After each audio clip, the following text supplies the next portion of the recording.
আমি বলছি, একবারই বলি।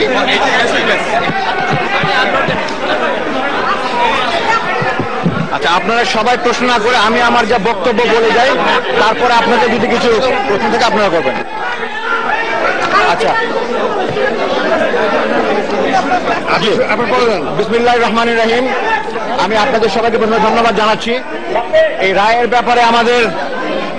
ব্যাপারে আমাদের তাৎক্ষণিক প্রতিক্রিয়া হলো, এটা একটা সম্পূর্ণ ন্যায়ভ্রষ্ট রায়। এটা ন্যায়ভ্রষ্ট রায়।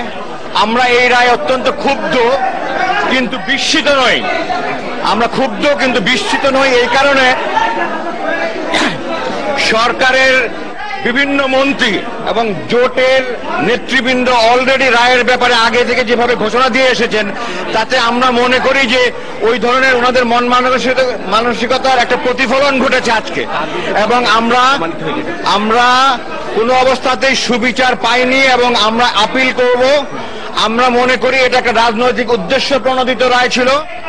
আমরা মনে করি যারা ওনাকে আদর্শিকভাবে মোকাবেলা করায় ব্যর্থ, যারা ওনাকে রাজনৈতিকভাবে মোকাবেলা করার ব্যর্থ, তারা অতীতে ওনাদের সহায়তা চেয়েছে ক্ষমতায় যাওয়ার জন্য, কিন্তু এখন তারা তাদের স্বার্থ হাসিলের জন্য এই মিথ্যা, ভিত্তিহীন, কাল্পনিক, বানোয়াট সমস্ত অভিযোগ ওনার বিরুদ্ধে এনেছে, যেগুলো কোর্ট বলেছে। আজকে আদালত, মহামান্য আদালতে কথা বলেছেন যে ওনার উপস্থিতিতে বা ওনার আদেশে কোনো অপরাধ সংগঠন হয়েছে এই ধরনের কোনো প্রমাণ নেই।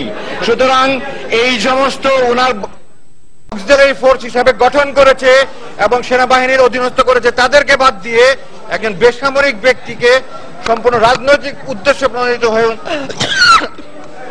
ওনাকে সুপিরিয়র কমান্ড রেসপন্সিবিলিটি ওনার ঘাড়ে বর্তানো হয়েছে।